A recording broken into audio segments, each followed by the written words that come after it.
Welcome, everyone, to Defending Our Children. We have got for you today a friend and brother of mine, Mr. Boone Cutler. We celebrate his arrival onto the show. There's a lot that we could talk all day long with Boone, but he's an Army veteran, got a PSYOPs background for the U.S. Army. He is a veteran advocate. He's an author. He co-authored the Citizen's Guide to Fifth Generation Warfare with General Flynn. Great piece of work. We're going to celebrate that and unpack that a little bit more today and how it applies to the future of our children, their well-being, their welfare, are the natures, the different types of attacks on our youth that the American citizens really aren't trained and educated on. We can't even recognize the nature of the attack until we're educated, and then we see it and go, oh wow, this is a horrible thing. We need to stand up for the little ones. So everybody, welcome Boone Cutler to the show. Boone, thanks for coming on, brother. It's my pleasure. Thanks for having me. Such an important topic. I'm glad you're getting the word out. Yeah, man. So what do you think might be a good place to start? I could ask you all kinds of questions, but look, I celebrate your heart and your joint effort with General Flynn on educating the populace on what they need to know.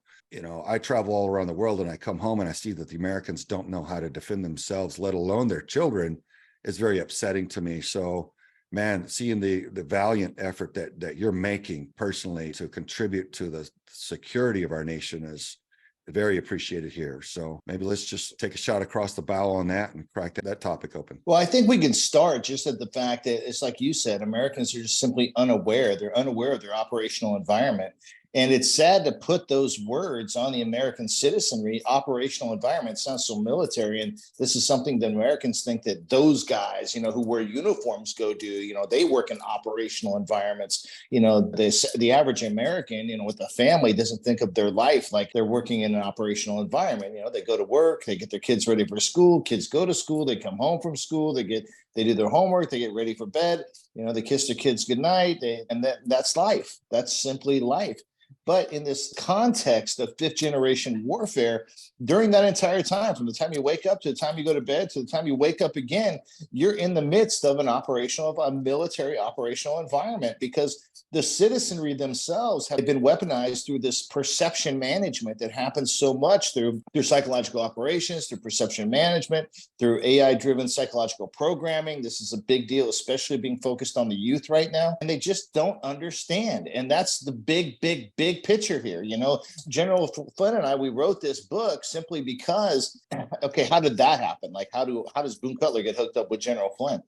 We're standing in a hallway one day. It's nothing bigger than that. We're standing in a hallway and he's telling me about, he's going around and he's talking to different people and engagements. And I'm going around talking to people at my speaking engagements, two totally different target audiences, completely different, but we were running into the same stuff.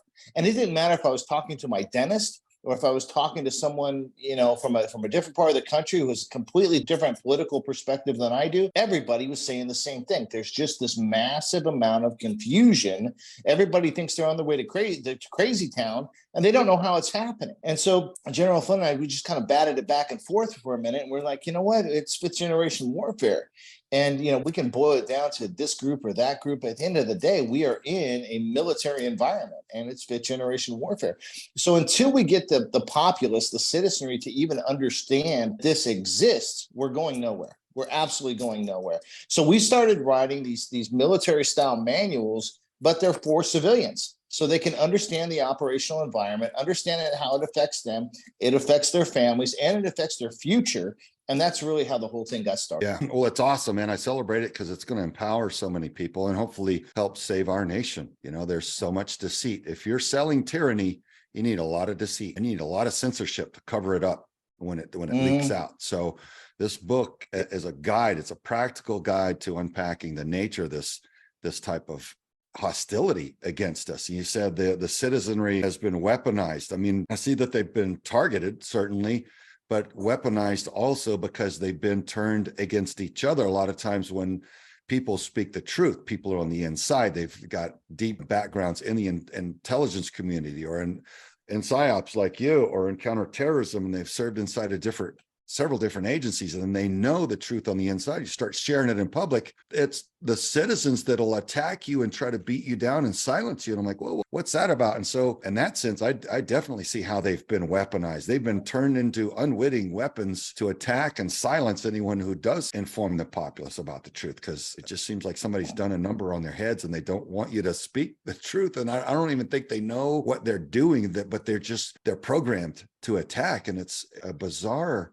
occurrence. And I just want to ask them, do you not know world history, and do you not know what the people that you're ultimately supporting who announce their agenda at the World Economic Forum? And I can show you the video in their own words, they're explaining what it is that they mean to do. Do you not have any comprehension? And the answer is no, they don't know. They don't even know what the World Economic Forum is or who's driving the narrative for their party. They just know the low-level talking points that they hear on social media or in network news, and literally run with it. And boy, if you say something different, they attack. And I'm like, man, this is concerning. How are we going to get past this sophisticated attack if people don't learn to research and open their minds and see what's going on and follow the factual evidence wherever it may lead? Exactly. Wherever the factual evidence may lead. And, in my background in psychological operations, it's kind of weird. I got into the light and started talking about doctrine and technique that have to do with psychological operations. And we've got a really nice combination here, because General Flynn, obviously, he can speak from the 50,000 foot view when it comes to intelligence.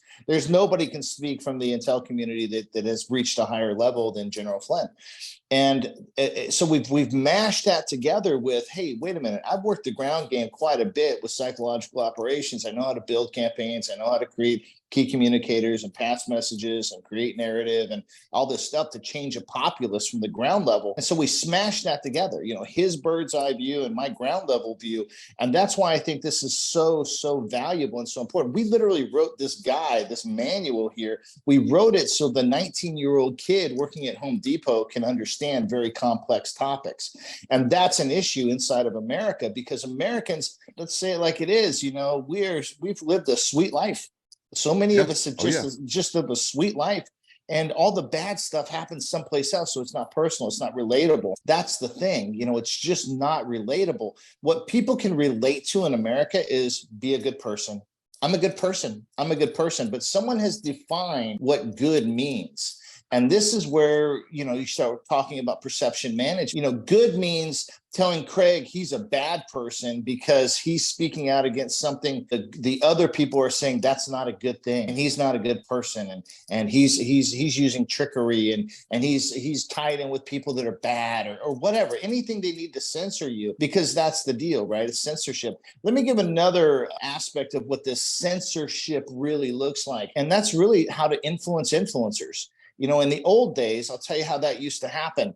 In the old days, a guy like me or a guy like you, folks that in our community would have to go into a country, by some means. And then once we're in the country, we'd have to identify people who were susceptible to certain messages and themes, and then recruit them and get them to recruit them to put out messages and to build an audience. And you kind of work behind the scenes and you make friends with people. And it's a very natural, face-to-face type of thing. Well, we don't do face-to-face anymore. I mean, yes, there are face-to-face communications do happen, but now you have this technology base. And within this technology base, we stopped calling people key communicators like we do in the military, and they started developing something called influencers. Yes, sir. And let's jump into that, Boone. Let's jump into the online influencers right on the other side of this break. Boone's talking about influencing people and finding key influencers, and how it's changed from an organic face-to-face process to now there's online influencers, and it's the game's changing. So Boone, please continue, sir. These people are totally susceptible, these influencers, and they don't know that they're the useful idiot for somebody else. And let me give you an example. It's a very real world example. There was a time that's a communist term, by the way. That's not Boone. That's not Boone being cruel, calling names. That's a term straight out of the communist playbook. Those that assist them, they label they're useful idiots. Yeah, and it's basically using people who are unwitting to to the situation.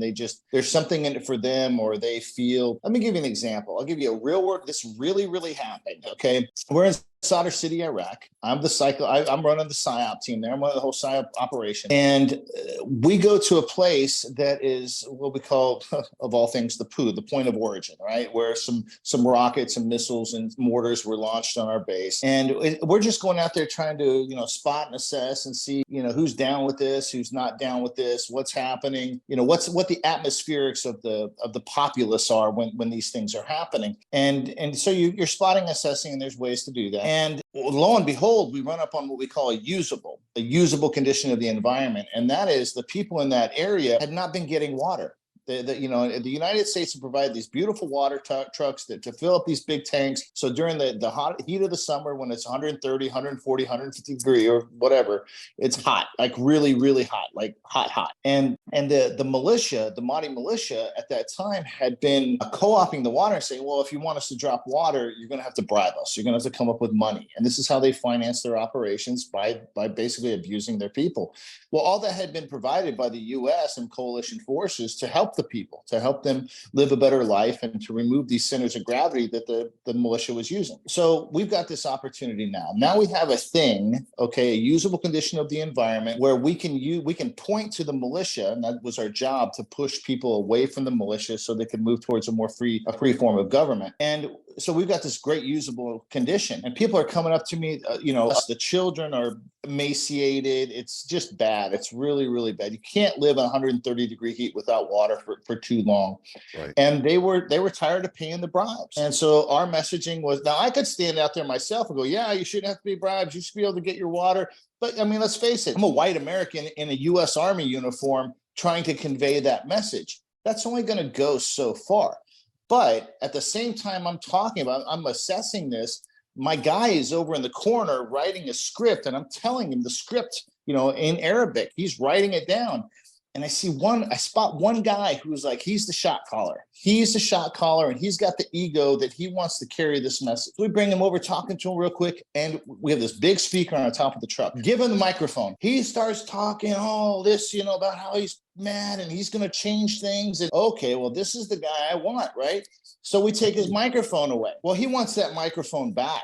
He wants it back really bad because of his ego. So next time I hand him the script and the microphone. So now he is now calling for the people of Sadr City to go and amass themselves on what's the district advisory council to create this mass of people that were going to push back against the government, so they would push against the Mahdi militia. Pretty easy thing. We do this all the time, right? Well, now you see it done in the digital space in the same way, except it can be done from anywhere, and people can't identify someone who's making it happen. I'll give you the example for how it happens on TikTok. Okay, the CCP, let's make no mistake about it, is the CCP that is running this operation. And the way they run the operation is they identify someone who is good looking, who has a talent people will watch, and who is susceptible to the messaging of the CCP. So why do they do that? Because they want to get this person, they actually flood this person. Like you and I would be silenced. You and I would be shadow banned. You and I wouldn't get anything going on. We see that. These guys, these young people that are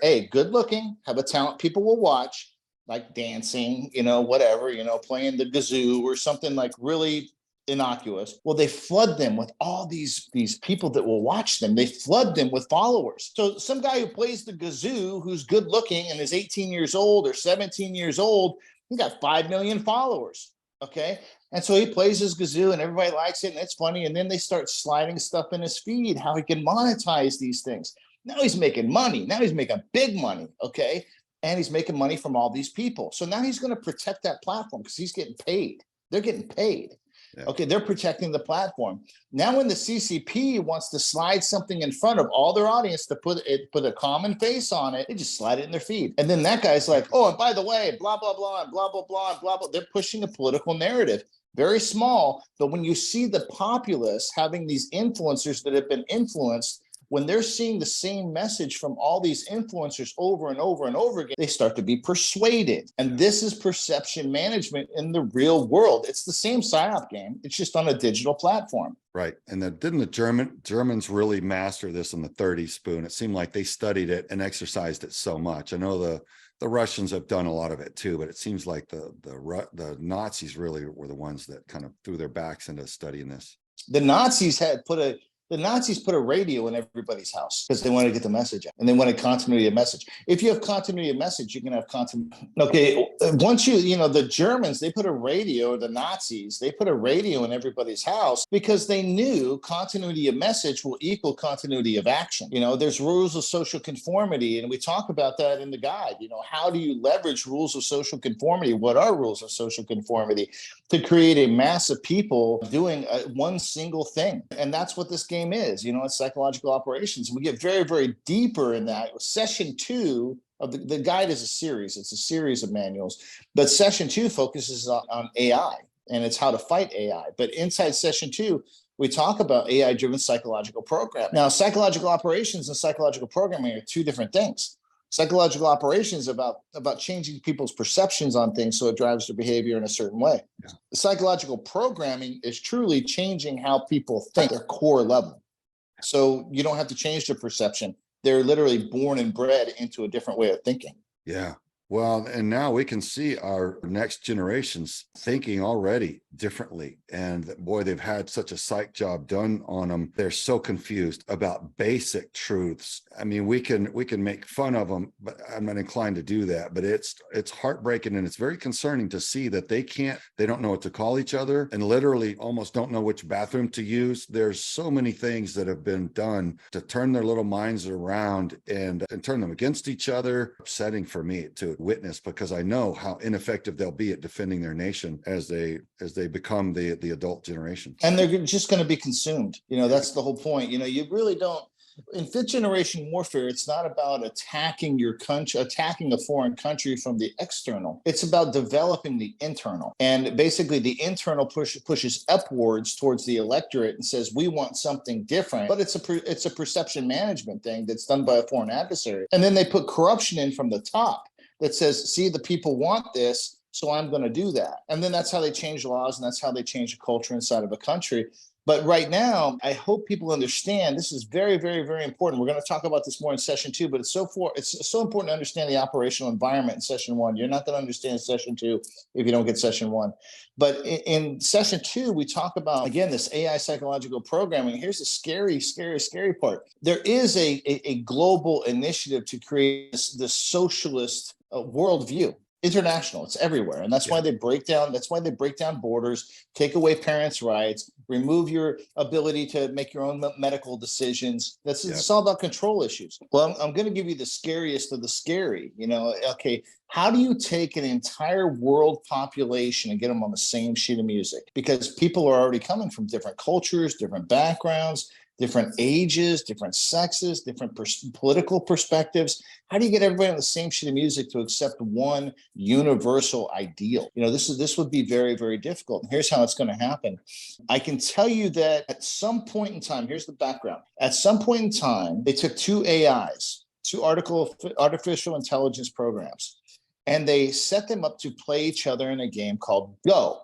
Okay. Now, Go, for those who don't know, it's a strategic game developed by the Chinese thousands of years ago, and it's about isolating countries, and it's like chess, but on a whole other level. Okay, it's a strategic game.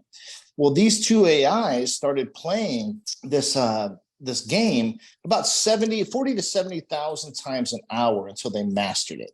So they know every move, they know everything, anything you do, they've already discovered it. So they've mastered. That became AlphaGo. After AlphaGo, they did the same thing, except now the parameters were persuasion. So they had two AIs basically persuading each other how to make things happen on a huge level with so many variables and factors. And just like in the game Go, they figured out how to persuade each other on multiple levels, thinking very, very fast. That became Alpha Persuade. Now, Alpha Persuade is nothing more than diplomacy, right? So you've got one that's strategic, a global strategic game, and the other one is diplomacy at the more macro micro level. It's at every level, how to persuade. Now, here's the scary part. What's coming is called Alpha Intimacy. And Alpha Intimacy is this: Craig, you, Forrest, you, myself, all of our family members, all this data. People have been talking all these years about privacy, about our data. Where's our data? Somebody's taking our data.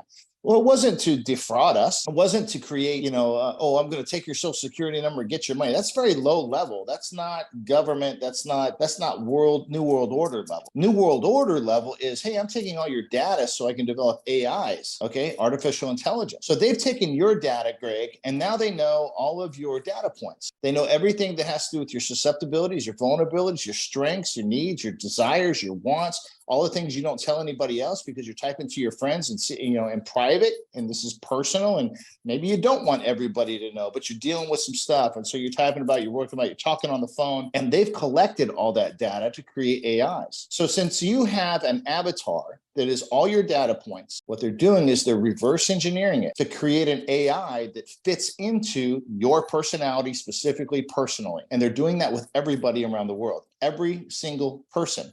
Well, these particular AIs are now just going to become your best friend. You can talk to them just like you talked to Suri. That was all a shaping operation. And you can say, I had a bad day today. I don't know, my boss, and oh yeah, I remember we talked about. Now your AI starts talking back to you. It's your priest, it's your pastor, it's your prostitute, it's your best friend. It's everything that is you in reverse and knows how to selectively start nudging you. There's a nudge pet process here. So it nudges you towards a certain mentality, a certain ideology. And this is how they're going to get the entire world on one sheet of music. It's called alpha intimacy. And I encourage everybody to look for this. You're going to see this in your AI program starting out. Do not let your kids be a part of this. Do not let your kids be a part of this. And all this is set on the platform of what's in here. So if you want to know who's doing that and while they're doing it, it's right in here. You can read it. But I could spend the time talking about the book, or I could spend the time saying, hey, listen, the big monster's coming and the big monster looks like this, and get everybody kind of on the same sheet of music, because it's going to happen. Yes, sir. A lot of people don't even know what the big monster means. They still don't know world history, and they don't seem to recognize the fact that absolute power corrupts absolute, and the people behind this global push for complete power are not good people, and what they're bringing is an utter nightmare for we the people. And that's why we're sounding an alarm. That's why you wrote the book. That's why the American people need to know before they vote, because they're unwittingly voting for their own enslavement. It's coming, and it's not pretty at all. And I heard somebody on a movie set once say, yeah, well, if the Chinese take over, it's okay with me, because I kind of like their orange chicken. I'm like, bro, they're not going to come and feed you orange chicken. They're not coming to feed orange chicken. Look at the Uyghurs, look at the Falun Gong, and see how they're treating these people. Because if you think that they are eradicating those people in a horrible way, what do you think they're going to do to people in foreign countries? Yeah. They have no connection to them whatsoever. To us, none at all. I've stood in mass graves in multiple countries, and it is heartbreaking to see what happens when the government is allowed to have too much power over their people. And then inevitably they disarm the citizens, and then they line them up and they start slaughtering them at will until there are none left strong enough or capable enough to stand up to a corrupt and tyrannical government at all. And that's what they do.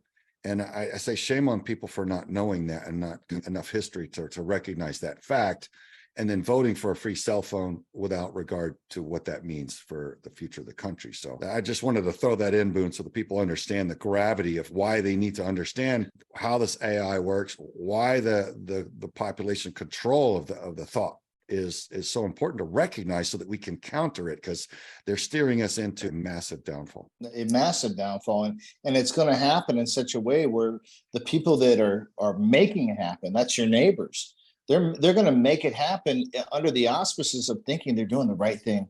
They're doing the right thing for humanity, and they're not. They're being played. Yeah, the political process is being abused by the abusers to get what they want, and so they're using a lot of deceit. It's just democratic socialism. It's for the little guy, and then behind it comes that guerrilla rape van that is global Marxism that they're really ushering in. There's the deceit. There's this bait and switch. Global Marxism is that gives them the ability. That's the platform that gives them one entity to control everything. And if we don't get control of this now, keep in mind, AI intimacy is not online yet. It's not on board. But once it gets here, it leads. This is what people have to understand. It leads to the world being controlled by one godless entity who controls the world with AI, and autonomous drones. Like they're just controlled. It's a program. It's a computer program. Well, you said godless, and there's a very specific reason why these people want to be our God. They're looking to eradicate everything from our culture that makes us strong. And thing that, like the nuclear family unit, our faith in God, our patriotism, all of that is directly under attack to eradicate that, so that these people can come in and the state becomes literally everything to you. It's a very dark, man. Just starting off with an example, our own daughter, she was raised in our family. She has the same values that we do, but getting on her laptop a lot, she would come out and she would regurgitate notions that I've seen on the radical left. And I'm like, man, those aren't your core values. Why are you repeating that? Well, it's because she'd been online and she thinks that's the culture and those are her values. So she's been hearing that. And, as she's grown a few more years, she's found her own values and she's kind of morphing and changing. But it's interesting to see how quickly they can influence our generations. It's addiction. It's addiction based to dopamine, in some ways oxytocin, even, it's all these, when you're talking online, there's a certain, it's selective. There's selective information that's constantly coming through, and it's selective to nudge people towards a certain direction. What we've recommended, this is session 1 of the Citizens Guide to 5th Generation Warfare. In session 2, we actually recommend let's go back to the 80s. Not everybody had an Atari system that they could play all day long wherever they were. It was a gaming system, and it was in the house, and you were allowed to play that gaming system after your homework was done, after your chores were done, after there were parameters. And we as parents and as people have really been duped by the innocuousness, or what was perceived being innocuous, these systems that we're putting in people's hands or in our children's hands. And we're to blame for that, because a lot of times we're just as addicted as the young people. Parents want to be on their phones, talking to their friends on social media, and they have to placate their children. So they do the same thing. They hand it to them. So it's really it's a national and international problem at all levels. We've got to come up with some discipline. We've got to come up with some sort of hygiene for, what is appropriate, what is not appropriate. Digital hygiene is a big deal. Digital discipline is a big deal. And it's something that I think is going to become stronger and stronger as people recognize the problem. But again, it takes discipline. What we've recommended is that the kids get a phone. They can talk on a phone. When they're away from us, they can talk on a phone, or they can have even if they have a smartphone, everything's deleted from it except a messaging app, so they can talk to their parents, at different times, or whoever. And then when they get home, while they're at home, that gets put away. And you have multiple kids. Okay, let's go back to the 80s. What did you do? They had to share the gaming system. They had to share that. So, okay, here's the family tablet. You can talk to your friends on social media but it's going to be after your chores are done. It's going to be after your homework is done. And it's going to be before bed, and everything goes away at bedtime. And then you can do that again tomorrow night, provided everything's done. You've earned it. You've done your chores. You've earned it. And you have to share. You have to share a device with your sibling. No different than we did with the gaming system in the 80s.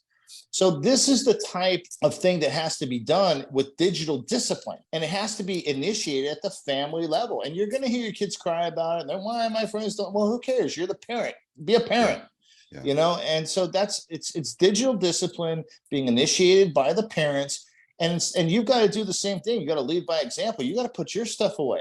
And instead of, doing whatever with that, dad needs to build stuff and fix stuff, and mom needs to build stuff and fix stuff, and spend time with the family, play a game, sit in front of a television and watch TV shows for an hour before the family goes to bed. Because that's the way it was. You'd be watching Mr. Belvedere and Golden Girls, and then it was time for the kids to go to bed. And then the parents would stay up later and watch different shows. But it was always very communal. It was the modern day version of the campfire. People would sit around the campfire, watch it, and talk, and it was communal. Have dinner together. Yep. And have dinner together. Table and talk about your day. I can't stress enough, digital discipline and digital hygiene really are, it's life-saving. These are the techniques that we have to do and learn and be disciplined enough to enforce if we want to survive. Yeah, I think it's only once we recognize the ramifications of not having that discipline that we realize that it's that important. In a lot of ways, not everybody wants to hear it, but comfort is often inversely proportional to comfort is often inversely proportional to discipline. Yes. Yeah. I mean, I keep screwing it up. I have this thought in my head and I can't say it. Yeah. Well, comfort is a terminal disease. Comfort and character.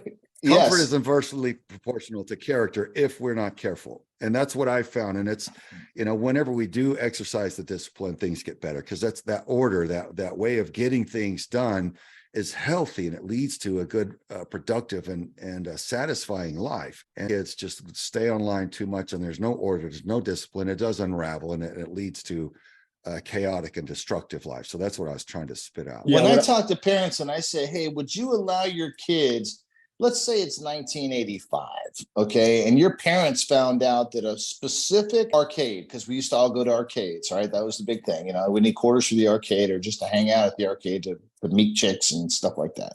Would your parents have allowed you to hang out that arcade if every fifth person there was trying to break up your family, sell your kids drugs, molest your children? Would you allow your kids to go to that arcade? No, you wouldn't. Not knowingly. No. It wouldn't happen.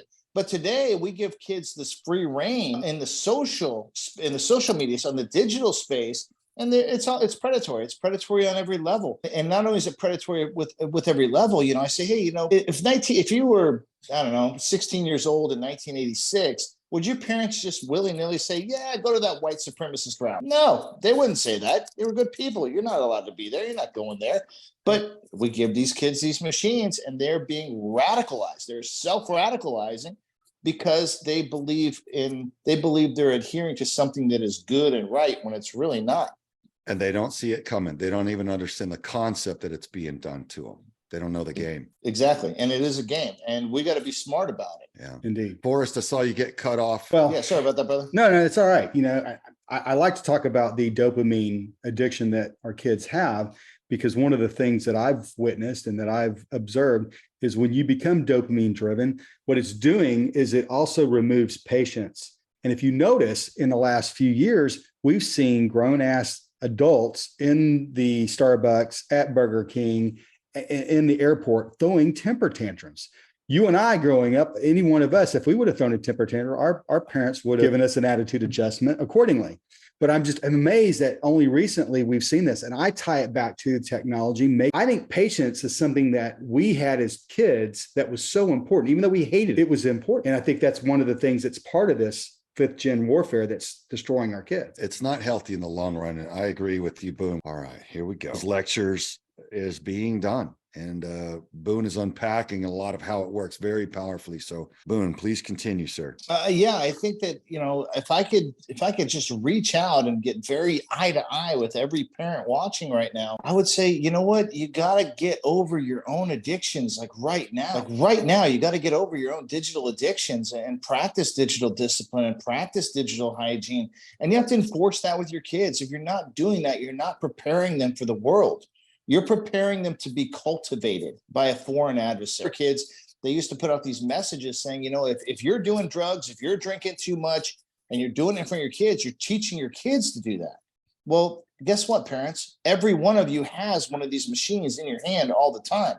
If that's what your kids see you doing, that's what they're going to do. But they're going to get the messaging that's totally different than what you're getting. And then you're going to wonder why you're losing control. This is why you're losing control. You've got to stop. Parents out there, you've got to stop, and you've got to raise your kids in a way where they're listening to you because you have the credibility, not in a way that you're passing them off to be pacified and someone else has the credibility. You are the authority in your family. Be the authority to your children. Yeah. So many people want to be their friend, and you've got the rest of their life to be their friend, but you've only got about 18 years to be their parent, to prepare them. Preparation means discipline, and discipline doesn't mean just punishing. It means training, guiding, teaching. That's what discipline really is, to show them the way that they should go and satisfying life. Consistency and training. Yeah. When they come home, we'll recap this again. Not every kid in your family seriously, they don't deserve to have their own system that they can be on all the time to completely ignore you. Buy one system. When they come home, make them share it. Now you're teaching sharing.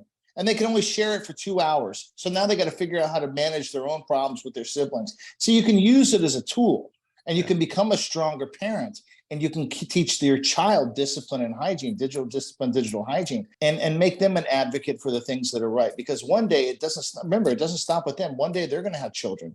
And if you let this slide, parent are you making them? Seriously, what kind of parent are you making your children? You know, I think a lot about what I contribute to humanity. I want to give as much good as I can, and I want to do as little harm as I can. And I look back on my life and kind of assess how I've done and how much better I want to do. And I think if a lot of people kind of consider that, they'll realize, man, what you pour into your children is going to affect countless thousands of people in the future, because there's a multiplication effect. You know, each of your children have more, and so on. So it really does matter. You're not just raising a child, you're raising someone's father, mother, and so forth. So very important. Yeah, this is the game, and this is where we have to wake up. And I know we don't want to face it. I know parents don't want to feel like, okay, guess what? If you start making excuses for why you won't do this, that's addiction, okay? Addiction is about making excuses so you can continue to be addicted. So if you're making excuses on why you shouldn't do this, that's the addiction talk. Be honest with yourself. That's the addiction talk. And the great news is when you do make small changes for the better, it feels amazing, and it's empowering for you and for your kid. Man, just as an example, I took my son shooting with the new rifle I got him for his birthday on Sunday. And it was just a great day, man. We had a great visit. You know, we weren't on the phones. We were just out there sharing time, and it was just fantastic. And I got to, share a lot of input with him. And it was just a day that I treasure. And I know he gained a lot out of it too. So that's the good news, is you get excited, you get benefit from intervening and taking that action and making the adjustments and the positive change. And it's a good thing, getting your kids outside, letting them play, letting them get dirty, let them get hurt. It's okay. I mean,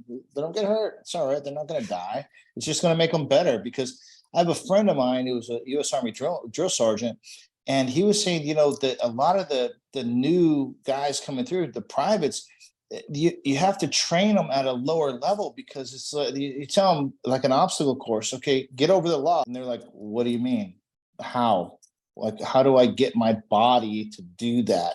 Because they just haven't been exposed to those environments, and it's growing. The number of kids that are coming through are having those issues. So before, where it was like, hey, we're going to go do an obstacle course, it's right there, let me give you, crawl, walk, run type of thing, and everybody go.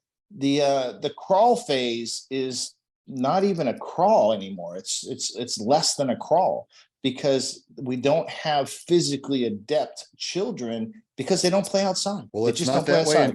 It's not that way in China, is it, Boone? We see that they are hardening their young men. They are hardening them. They are preparing them. They are highly educated. They are highly physically fit and healthy. They are pouring into them. Now they've got a lot of, there's a lot of abuse too. There's a lot of pollution and things like that, but they are hardening their youth while we're softening ours. And it doesn't take a genius to plot out the logic on where that leads. I've also seen recent figures that our military recruitment is down 12%. I've also had a personal story of a family member who washed out of the military after 10 days over a panic attack. Who would have thought that you could wash out of the military as a panic attack? I mean, we were playing football. Whenever you signed up, quitting wasn't an option. It wasn't even your vernacular. So there's another layer. What you're talking about in this book, the results of this are, as Craig likes to say, softening the target by going after our kids with ideological subversion. And so when you do that to our kids, we have to train these young men and young ladies to run in the middle of a field and as defenders of our nation. And they're so risk averse, just so risk averse. They just don't, if it's risk, why do it? Well, because it's there. I mean, there's a certain mentality that they are, except when it comes to authority. They will challenge authority on an airplane or a police officer or somebody, and you're like, the guy has got a taser pointed at you. He's told you 17 times he's going to shoot you with it, and you still keep acting a fool.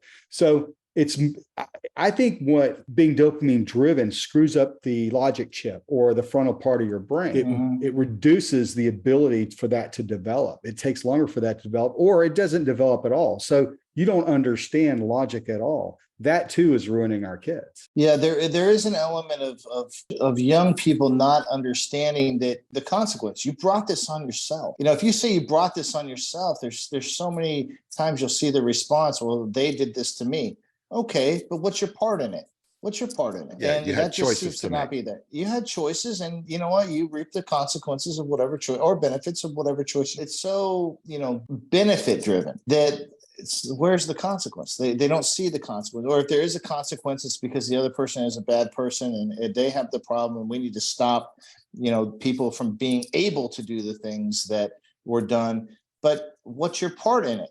What is Yeah. your part? And that's Yeah. a little bit out there. So we got to reel that Agreed. back in. Got to reel Yeah. that back in. We got to cause them to understand and be accountable for the consequences of their decisions, for sure. And our mindsets changed to not perceive the agenda of how our country is being overthrown and torn apart without firing a single shot right under our noses.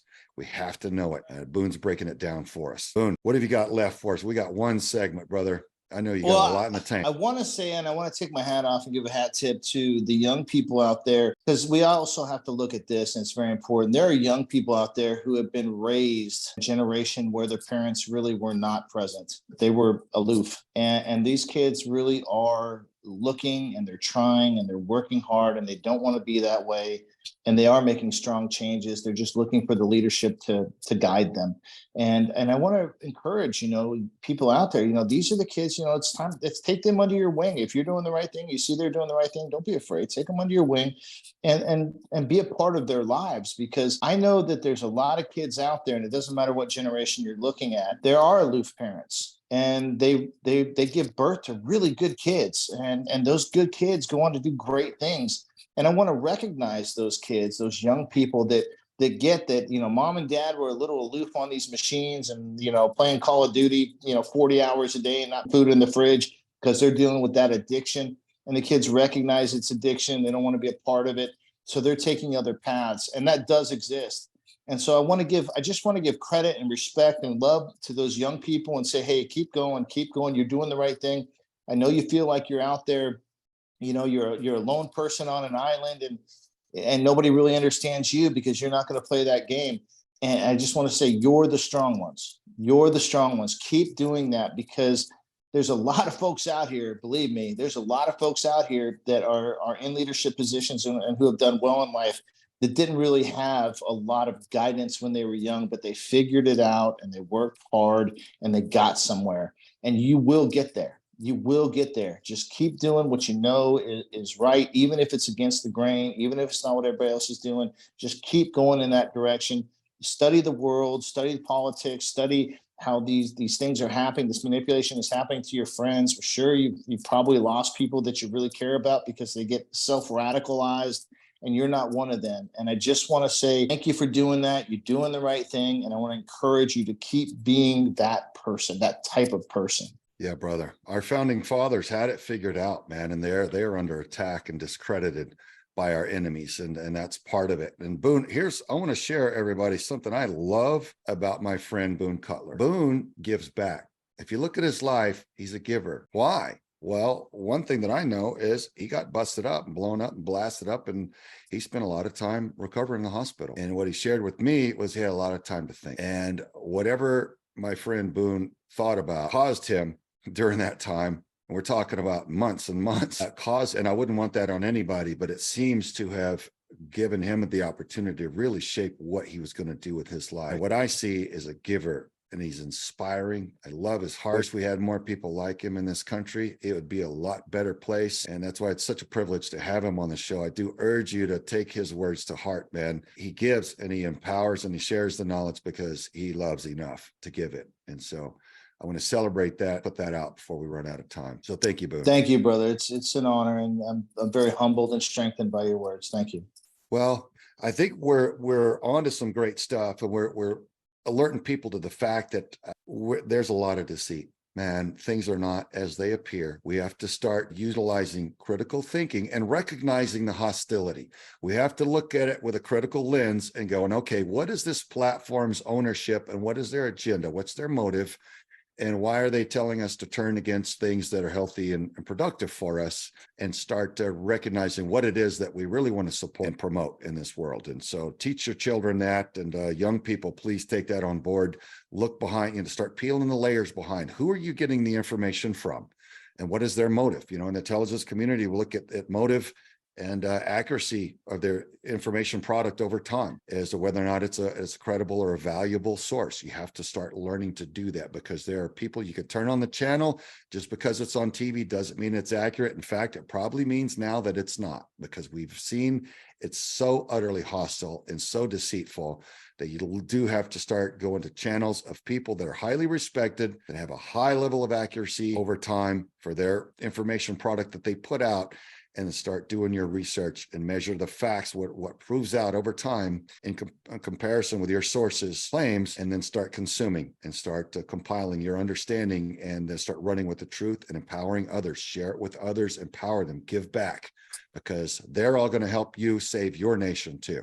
We can't do it alone. Amen, brother. Indeed. Amen. One thing that I did, Craig and Boone, about 2015, my wife used to give me a hard time. She said, you watch the news and you're just pissed off all the time. You need to quit watching the news. You need to quit listening. When I unplugged from that, it took me, I went through a detox phase. And then once I did that, after a few months, I realized how I was being influenced. But at the time, I didn't see that. And I think that's one thing I want our listeners to understand, that no matter where you sit politically or spiritually, you are being groomed, guided, influenced to whoever's telling that story. And so I changed how I consume my information, but I would not have believed it unless I experienced that myself. Craig, you're going to love this. In session 2, and I can just plug this out real quick, but we started to write session 2. Session 2 is getting people oriented to their operational environment. Session 1 is that. In session 2, we started talking about, okay, we really wanted to write about how people can deprogram themselves. Well, as part of that, you have to learn an element, or at least a civilian's version of OSINT, open source intelligence. And that way you can validate information. And you're not being duped all the time into this emotional wagon wheel that really is meant and designed to unplug you from critical thinking. So teaching people just the basic civilian version of OSINT plugs back in their critical thinking. Well, it got bigger. You know, we're deciding how people can deprogram themselves, and then we went into, well, how are people currently being programmed? I mean, I know my background, but techniques, improve over time. They take different structures. So in session 2, you're going to see how to fight AI. And part of that is understanding how to conduct OSINT, open source intelligence, for yourself, and also how to conduct human intelligence, how to collect human intelligence. That way we can get face to face and talk to real people again, not just getting all of our information from some talking head or from some influencer that is there and it's contrived. People talking to people doing their own research, people using critical thinking again. That's all part of the game. That's all part of the game that we have to get very, very familiar with again. Yes, sir. Yeah, knowledge is power. We got to get savvy, because there are too few fighting for us. And we've seen that there are so many that will take the handout, or they want the promotion or the title, with no regard to the ramifications of that, of selling everyone out that they ever loved or cared about for that title or promotion or kickback. We've got to stand up for ourselves. And that means having our head on a swivel and consuming that information on an active level. Boom. Do you find that whenever you see any source restrict information, for example, when we went through COVID, you had doctors that would say, you can use this product to fight your illness, and the government or whoever saying, no, you can't do that. Is that a red flag for intelligence gathering? I'll just say, from my point, if people understood OSINT and human, how to collect each of them, we would not have been duped during that time. Wouldn't have happened. All right, Boone, we got to close out, sir. Please let people know how to find you and support you. Just find me anywhere. Usually, I really like Instagram. You can find me. I'm not hard to find. And if you want us to come out and do a speaking engagement, just hit generalflynn.com, send a message, and we'll come out and make it happen. All right. God bless you, Boone. You are a blessing and a privilege to know, brother. So that's all the time we got today on Defending Our Children. So join us next time. And that's all for today with Boone Cutler.